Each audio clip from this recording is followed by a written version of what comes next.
Good morning po sa inyong lahat at update po tayo sa lagay po ng ating talong sa araw na ito. At ito, napansin ko mga kaparmer, yung aking talong, ayan, na nalalangkay ang kanyang talbos at dahon. Ito, yan. Ito pong pag-uusapan natin ngayon mga kaparmer. Bakit nalalangkay ang mga dahon ng talong?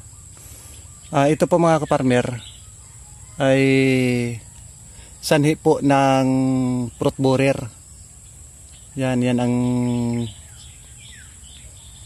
pinsala ng fruit borer. Ang fruit borer tumitira sa bunga at talbos ng ating mga talong. Kaya ito po ang nangyayari. Yan. Natutuyo ang mga dahon ng ating talong. Ayan mga kaparmer, at ang tanong ay paano natin makokontrol ang fruit borer. Yan ang pinakamagandang tanong dyan. Ang pagkokontrol sa fruit borer, siyempre mga kaparmer, ay siyempre dalas-dalasan natin ang pag-i-spray ng pamatay ng fruit borer. Kasi pag ito tumatama talaga ay yung isang sanga o yung talbos ay talagang hindi na mag-aari yan. Ito yan, tatanggalin natin yan.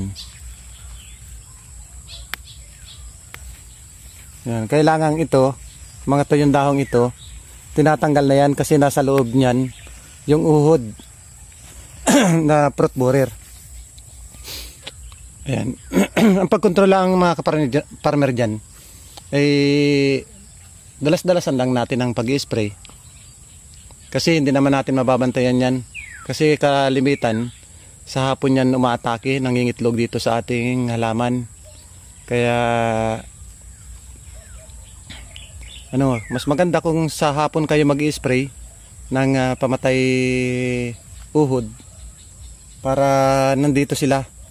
Kasi pag ganitong araw, umaga hanggang pahapon, wala yan. Kung saan hindi natin basta-basta makikita dito, umaalis sila. At yan ay bumabalik pag halimbawang hapon na. At doon sila mangingitlog. Doon magandang spray niyan para mapatay natin yung pinakang adult niya. At itong nasa loob naman na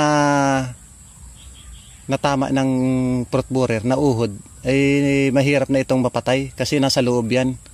Meron kayong mapapatay dyan pag spray, pero hindi lahat mapapatay kasi hindi basta-basta papasukin ng lason yung loob ng ating halaman na may pinsala ng fruit borer kasi nasa loob na ng katawan nung talong natin yung uod ng fruit borer, kaya siya hindi basta-basta mapapatay. Kasi ito naman direct contact ito hindi systemic yung ating pinag-i-spray. Kaya kailangan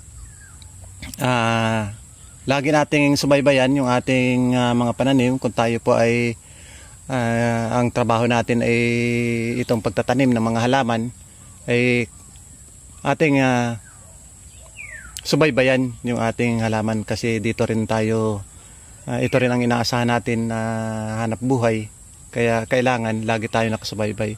Ako kasi may mga trabaho ako na hindi laang dito sa pagtatanim ng mga halaman kasi parang kulang para sa aking pamilya ang pagtatanim ng halaman. Kaya ako na-extra sa pagmamason.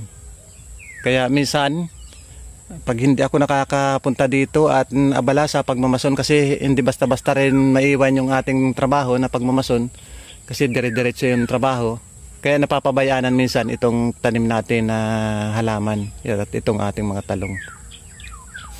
At ayan mga kaparmer, sana may natutunan kayo kahit kunting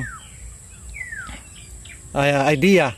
Ako po nagpapasalamat sa inyo sa inyong panonood ng ating video sa umagang ito, at sana po ay pagpalain kayo ng Panginoong Diyos sa inyo pong panonood.